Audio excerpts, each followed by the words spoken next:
Which final man that ain't got time? Shake your hand. Get that side check.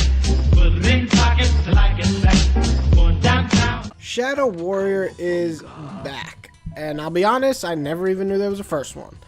The over-the-top could be considered racist at times. Chopping up monsters and humans is what this game really is. A throwback with enough modernization to get it past the gate and not be like a big old floppy gigantic pile of dog shit like Duke Nukem. You play as Loang, and yes, there are about 100 jokes in this game about Dick, and you must stop the evil empire from taking over. It's simple, it's out of this world ridiculous, but is it fun? I can really enjoy like crazy stupid shit. So let's dive right into this one and see what's good, what's bad, and what's friggin' ugly. Which final man that ain't got time? Shake your hand. Get that side check. Put it in pockets like it's back. Going downtown. The story gameplay is a ton of fun. Slicing and dicing baddies, chopping them into pieces, and watching this all happen with just a few easy swipes of the controller is great. Not to mention you get some powers as you progress, and it makes it even cooler for the killing part of the game. The design is very unique. Being in Japan, it's more fun to travel around these areas because of the art style. Not to mention the monster designs, bosses, and so on are pretty unique and definitely just as fun to cut into pieces. And it's a pretty lengthy campaign, ranging from 10 hours to 12. That is double what you get in a standard shooter nowadays, which is kind of sad. Also, there's plenty of stuff to collect, and of course, as always, harder difficulties to play through. The bad. Repetitive, it can be. Actually, that's all it is. You basically go to a new area, kill a couple of monsters or humans, and move on to the next.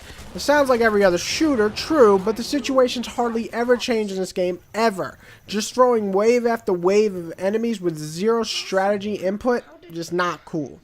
Voice acting and comedy are hit and miss. Some of it is good, but man, a lot of it just comes across as very racist. Now, I understand one of the main points of the game is to do this, and for me, if you're not funny when you're racist, you're doing a bad job here. It just doesn't really work in this game much for me. I hardly ever really laughed, and when I did, it was mostly because of that Joker wannabe mask dude. Prophecy spoke of. Really? What else does the prophecy say? Why, that the one will also believe any goddamn idiot thing you make up on the spot. Get out of my car. The level design, while it looks nice, can drag and be boring. It's basically rooms or outside but very small areas to travel. That's it. Sometimes something unique like a cave or something, but that's only like one level or half a level. Now the ugly. Guns. They feel underpowered a lot of the time, really, and that's pretty bad. And it's also really boring to use. Nothing exciting about them, and when you have a sword to chop up people, this just comes off as bland and uninspiring and, to be honest, useless. Except when you have to use them on bosses, then the fight takes about 3 or 4 times longer than it should because the guns fucking suck. Which final man that ain't got time? Shake your hand. Get that side check. Put it in pockets like it's back. Going downtown. Overall, Shadow Warrior is a fun little title for what it is, chopping up creatures.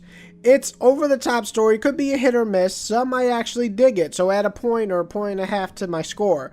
As it stands now, though, for me, it's just an okay game that could have used a lot more work on its story and level design, and a big workout on its guns. I give Shadow Warrior a 6.5, and I hope that the sequel, which would probably going to be made, will just improve and make it even better.